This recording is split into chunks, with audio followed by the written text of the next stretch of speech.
और इसी की सत्यता की जांच करने के लिए हम लोग एक ऐसे ही प्रयागराज के प्रतिष्ठित संस्थान में पहुंचे हुए हैं जहां पर कि रवि सर हमारे साथ जुड़े हुए हैं। कमेंट में हम लोग कमेंट रीड कर रहे थे, उसमें ये मैसेज आने शुरू हो गए थे कि सर पेपर लीक हो गया, पेपर लीक हो गया।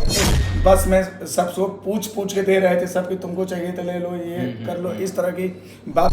जांच वहाँ होती है जहाँ पर संदेह उत्पन्न होता है। अगर पेपर रद्द होता है तो पूरा पेपर हम लोग का मांग है कि 839 और ये वायरल है, ये सिर्फ हमारे पास नहीं है, ऐसा नहीं कि सिर्फ हमारे पास है। अब आगे की क्या प्रक्रिया है, कैसे आप स्टूडेंट लोगों की हेल्प करेंगे? पेपर को अगर निरस्त कर देते हैं तो ये तमाम जो बच्चे हैं जो आज रो रहे हैं, सब इनके पेरेंट्स का, बच्चों का बहुत ही दुआ लगे। कहीं पर दोबारा एग्जाम ये कंडक्ट कराया जाता है तो आपकी कोचिंग की तरफ से क्या कोई उन स्टूडेंट के लिए क्या किया जाने वाला है? यूपी पुलिस का आपने एग्जाम देखा होगा कि कंप्लीट तो हो चुका है 17 और 18 2 दिनों में, लगभग 4 पालियों में, लेकिन कहीं न कहीं ये संदेह के घेरे में है कि क्या ये सकुशल संपन्न हुआ या फिर नहीं, क्योंकि ट्विटर पर भी लगातार कल रात से ही यूपी पेपर लीक की लाइनें हैं वो लगातार वायरल हो रही हैं और ट्रेंड पे चल रही हैं। और आज भी सुबह से ही यूपी पुलिस री एग्जाम को लेकर के नंबर 1 पे चल ही रहा था, लेकिन कहीं ना कहीं ये संदेह के घेरे में यूपी पुलिस का एग्जाम है भी, और इसी की सत्यता की जांच करने के लिए हम लोग एक ऐसे ही प्रयागराज के प्रतिष्ठित संस्थान में पहुंचे हुए हैं जहां पर कि रवि सर हमारे साथ जुड़े हुए हैं जो कि रीजनिंग के एक्सपर्ट माने जाते हैं प्रयागराज में। हम चाहेंगे सर सबसे पहले आपका स्वागत है चैनल पर सर। थैंक यू सर, इस प्रकार की जिस प्रकार हम अगर कहें यूपी पुलिस का एग्जाम 17 और 18 2 दिनों में तो हो चुका है, लेकिन कहीं न कहीं जो स्टूडेंट है इसको संदेह के घेरे में मान रहे हैं, आप लोगों की क्या प्रतिक्रिया है? देखिए 4 शिफ्ट में कराया गया जी। और पेपर जब करा लिया गया तो इसके बाद हम लोग क्या है कि पेपर का एनालिसिस करते हैं। जब एग्जामिनेशन दे करके बच्चा एग्जामिनेशन सेंटर से बाहर आता है तो उससे हम लोग पेपर लेते हैं और उस पेपर को हम लोग सॉल्व कराते हैं। तो पेपर जब हम सॉल्व करा रहे थे 17 तारीख को मॉर्निंग शिफ्ट में ही, तभी से हमें कमेंट में हम लोग कमेंट रीड कर रहे थे, उसमें ये मैसेज आने शुरू हो गए थे कि सर पेपर लीक हो गया, पेपर लीक हो गया। तो इस बात का खंडन हम लोग स्वयं कर रहे थे कि नहीं, तुम लोग को बकाया गया है, इस तरह की बातें नहीं है। जैसा कि डीजीपी सर ने बताया है कि वो पुराना पेपर कोई अपलोड कर दिया था, इस सारी चीज़ों को हम लोग को विश्वास नहीं था। हम लोग लड़के लगातार चिल्ला रहे थे 17 तारीख को भी, लेकिन हम लोग इस बात का खंडन खुद कर रहे थे, बल्कि सरकार के पक्ष में, पुलिस के पक्ष में ही कह रहे थे कि ऐसा कुछ नहीं होगा, योगी जी की सरकार है, कभी ऐसा कुछ हो नहीं पाएगा।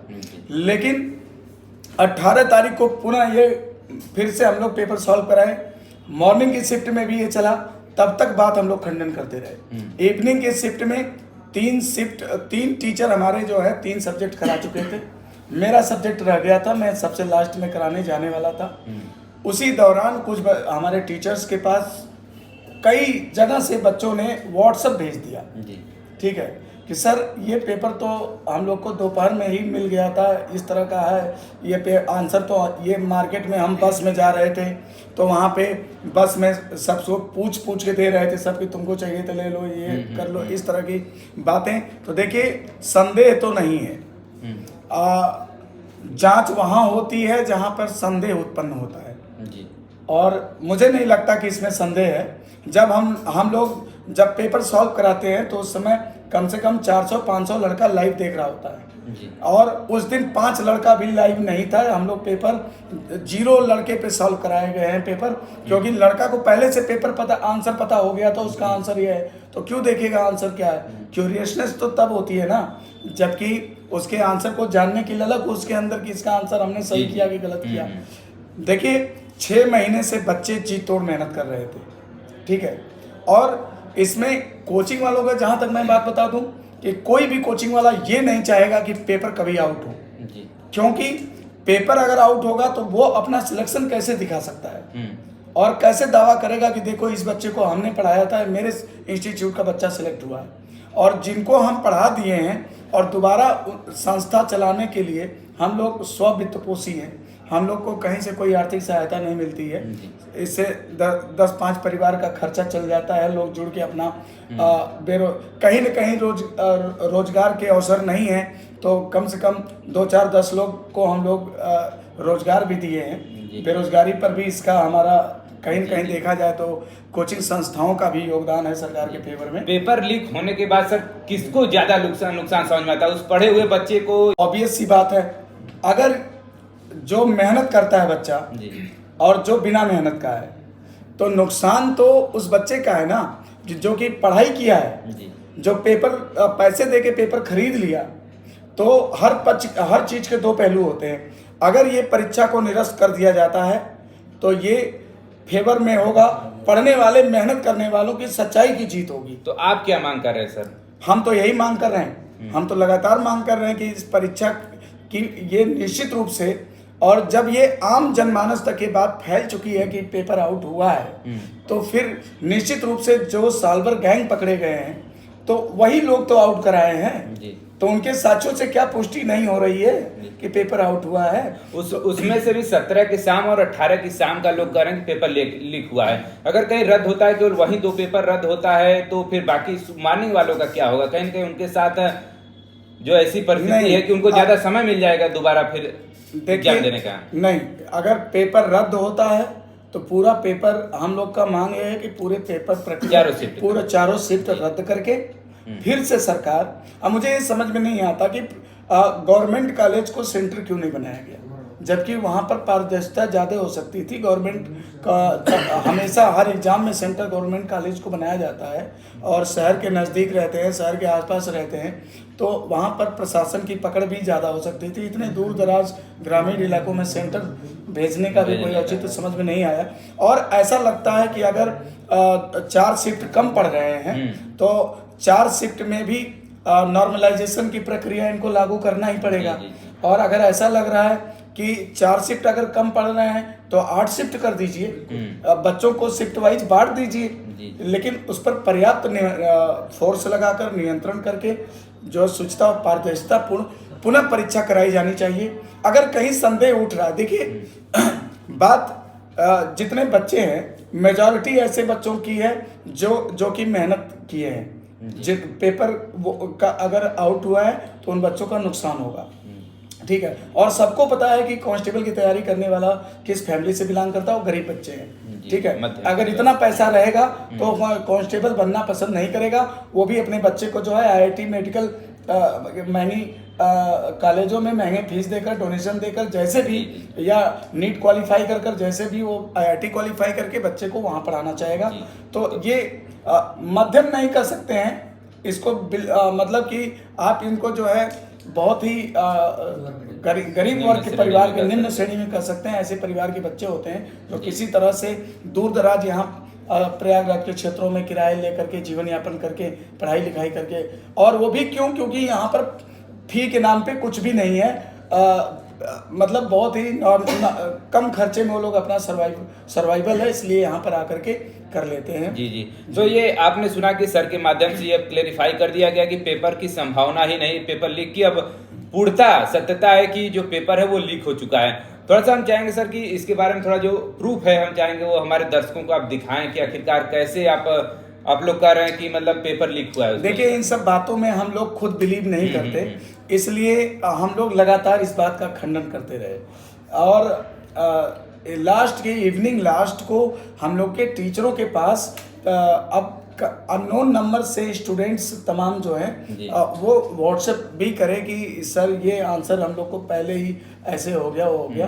तो अभी हमें जो बताए टीचर, जिससे पता चला, आप सर दिखा दीजिए इनको, बताइए। थोड़ा सा ट्विटर पर भी आपने देखा होगा कि ट्विटर पर भी जो है कि ये पेपर जो है लगभग 8:15 बजे सुबह में एक लोग के माध्यम से और लगभग 12:15 बजे भी सेकंड शिफ्ट के पेपर जो है वो देखने को मिला। टैग किया उन्होंने योगी आदित्यनाथ को और भी तमाम ऐसे जिम्मेदार अधिकारी को उन्होंने टैग भी किया है। दिखाएं सर। बहुत सारे बच्चों ने, जैसे सिर्फ सिंगल बच्चों की बात मैं नहीं कर रहा हूँ, टेलीग्राम पर पूरा ग्रुप हमारा भरा हुआ है जिसमें बच्चे ने मतलब लगातार कमेंट किया हुआ है, लगातार पेपर वो लोग खुद ही स्क्रीनशॉट कर दे रहे हैं। सर आप लोग क्यों निरर्थक मेहनत कर रहे हैं? कौन देखेगा आपका ये वीडियो, कौन देखेगा आपका सवाल पेपर तो ऑलरेडी पहले से ही सॉल्व है। हम लोगों ने जब उस पर गहराई से अध्ययन किया, पहले तो बिलीव नहीं हुआ। इवन ऐसे स्क्रीनशॉट आए थे जो कल के पेपर भी जो 17 तारीख को फर्स्ट सेकंड शिफ्ट में हुए थे वो भी वायरल हुए थे, जिनका स्क्रीनशॉट उन लोगों ने साथ में भेजा हुआ था। तो ये मैं यहाँ पे मेरे पास मोबाइल कुछ बच्चों का भेजा हुआ है, मैं आपको दिखा दूं। दिखाएं इधर कैमरे पर। हाँ। टाइम है इसमें 839 और ये वायरल है, ये सिर्फ हमारे पास नहीं है, ऐसा नहीं कि सिर्फ हमारे पास है, ये पूरे आपको पूरे ट्विटर पर इवन इंस्टा पे रील बना बना करके जो है उत्तर प्रदेश में उत्तर पहले से हाजिर है। जी जी जी, इस उसी तरह को से उत्तर प्रदेश कहते हैं, उसी को उत्तर प्रदेश कहते हैं। इस तरह से तमाम मीम रील्स बन रहे वायरल हैं और तमाम तरह की जो है न्यूज़ेस चल रही हैं। आप हम लोग का देखिए पूरा हम लोगों का पूरा प्रयास है कि जो बच्चे मेहनत करें, जिन पर हम लोगों ने वर्क किया, जिन पर हम लोगों ने, हम ही नहीं मतलब जो भी चाहते हैं कि हाँ हमारे बच्चे सेलेक्ट हों, तो हम लोग चाहते हैं कि उनका सिलेक्शन हो। कोई नहीं चाहता, कोई कोचिंग इंस्टीट्यूशन नहीं चाहता कभी भी कि बच्चों का पेपर लीक हो और जिससे हमारा जो है आगामी रिजल्ट प्रभावित हो। हम तो चाहते हैं उनके माध्यम से तमाम रिजल्ट हम और दे पाए, नए बच्चे जितना सेलेक्ट होंगे हमारे पास और बच्चे आएंगे, हम लोग पढ़ाएंगे उनके लिए। तो पूरा उद्देश्य बिल्कुल।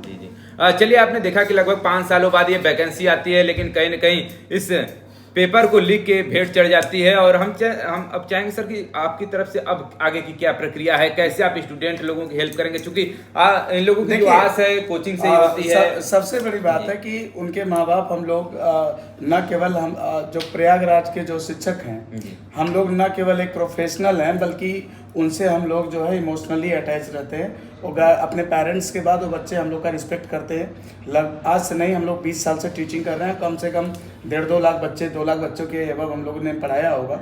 बहुत सारे हमारे पढ़ाए बच्चे जगह जगह पे पोस्ट में हैं, जॉब में हैं। तो मैं ये कहना चाहूँगा कि बच्चे बहुत ही ज़्यादा टूटे हुए हैं इमोशनली, मतलब एकदम समझिए बहुत ही ज़्यादा ब्रोकन है। तो उन बच्चों के लिए हौसला बढ़ाने के लिए कि तुम लोग परेशान ना हो, हम लोग फिर से एसएससी की तैयारी करो, रेलवे की तैयारी करो, हम लोग तो हैं तुम्हारे साथ, तुमको पढ़ाएंगे, उसमें फिर से तैयार करेंगे। हाँ, लेकिन मैं हमारी जो बातें हैं, मैं सरकार से ये निवेदन करता हूँ कि अगर सरकार बच्चों का फेवर करती है तो ये सरकार के पक्ष में होगा।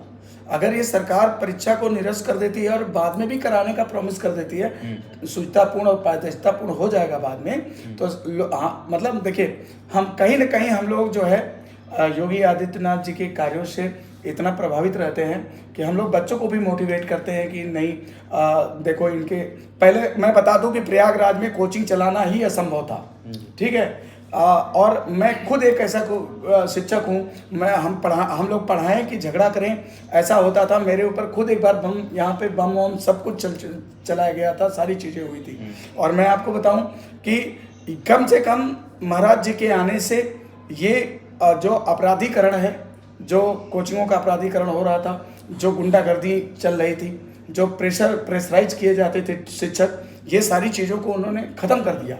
बिल्कुल कोई भी व्यवसायी हो बहुत ही अमन चैन से अपना व्यवसाय कर रहा है। तो महाराज जी का ध्यान मैं इधर आकृष्ट कराना चाहूँगा कि अगर पेपर को अगर ये निरस्त कर देते हैं तो ये तमाम जो बच्चे हैं जो आज रो रहे हैं, सब इनके पेरेंट्स का, बच्चों का बहुत ही दुआ लगेगा और इनके साथ बहुत ही न्याय होगा। और न्याय के लिए महाराज जी अगर जाने जाते हैं तो उनको ये न्याय करना चाहिए, क्योंकि जो पैसे दे करके अगर इस सिस्टम में गलत तरीके से अगर बंदा घुस रहा है तो याद रखिए कि पूरा सिस्टम ध्वस्त हो जाएगा। और वो भी पुलिस जो है उसके ऊपर ये नैतिक जिम्मेदारी होती है लॉ एंड ऑर्डर की, और लॉ एंड ऑर्डर में इंटर कर रहा है, अगर वो गलत तरीके से एंट्री मार रहा है तो फिर आप सोच सकते हैं कि उस पर वो क्या समाज की रक्षा करेगा और क्या ही उससे हम लोग उम्मीद कर सकते हैं। चलिए, अगर कहीं सर दोबारा एग्जाम ये कंडक्ट कराया जाता है तो आपकी कोचिंग की तरफ से क्या कोई उन स्टूडेंट के लिए क्या किया जाने वाला है? देखिए, हम उन स्टूडेंट्स को मैं पिछले पढ़ाया था, बैच ख़त्म कर दिया था। इसके बाद पिछले 2 महीने से मैंने हम लोग फ्री ऑफ कास्ट वर्क लगभग कर रहे थे पूरा। इसके पहले वो लोग एडमिशन लिए थे, बैच खत्म किया गया था, फिर हम इधर उनका मॉक कराए थे। मैं यही कहना चाहूँगा कि दोबारा परीक्षा अगर होता है तो उन बच्चों को बुला करके हम दोबारा फिर से जो है हम 20-25 मार्क यानी उनको फिर से हम तैयार करेंगे, नेक्स्ट प्रैक्टिस करा करके नेक्स्ट एग्जाम के लिए फिर से हम उनके अंदर हिम्मत डालेंगे, कॉन्फिडेंस डालेंगे कि फिर से वो परीक्षा को बेहतर परफॉर्म करें। अरे हम लोग तो दावा कर रहे थे कि इस बार 100+ सिलेक्शन हमारे को संस्थान से निकलेंगे, और मेरे कुछ इतने मेरिटोरियस बच्चे हैं कि हम लोग बहुत ही अच्छे लेवल पे पेपर बना कर जब टेस्ट लेते थे तो उनके बहुत ही अच्छे मार्क्स आते थे। समझिए 230, 225, 230 मैक्सिमम बच्चों का आता था। लेकिन ये जो है ना पेपर आउट का जो सिलसिला आया दिमाग में बच्चों के या शिक्षकों के, हम लोग पूरी तरह से एकदम टूट चुके हैं कि और अब बता दें कि हम लोग जाग के 12-12 घंटे कॉन्टिन्यू मैराथन लिए हैं जी है ना। 12 घंटे लगातार पढ़ाए, रात भर पढ़ाए, रिवीजन कराए और इस हम लोग खुद इतना मेहनत किए थे कि अब टूटे हुए हैं। मतलब ये लग रहा है कि फिर उसी एग्जाम के लिए क्या उन्हीं बच्चों को फिर से हमें पढ़ाना पड़ेगा, फिर से वो चीज करना तो पड़ेगा। वहीं लागू सर स्टूडेंट पे भी होता होगा कि अगर एक बार पेपर लीक हो जाता है तो वो एनर्जी दोबारा में नहीं देखने को मिलती है। वो एनर्जी तो लॉस हुई है, नो डाउट। वो मॉरल डाउन हो जाता है। और बस इतना कहना चाहेंगे कि बस मेरा निवेदन है कि सरकार तक ये बात पहुंचे और जितना जल्दी हो सके, सरकार अपने फेवर चाहती है तो इनको निरस्त कर देना चाहिए। चलिए, बहुत बहुत धन्यवाद सर। देखिए हमारे साथ रवि सर जुड़े हुए थे जो कि प्रयागराज के रीजनिंग के व्याख्याता माने जाते हैं। और चलिए, इन्होंने अपनी राय रख दी स्टूडेंट को लेकर के और पेपर लीक के मामले को लेकर के। अगर आगामी भविष्य में ये पेपर अगर कहीं निरस्त किया जाता है तो फिर से इनके माध्यम से तमाम मॉक टेस्ट जो कि निःशुल्क कराए जाएंगे। चलिए, ऐसे ही तमाम खबरों के लिए जुड़े रहिए हमारे चैनल के साथ। खबर देखने के लिए बहुत बहुत धन्यवाद।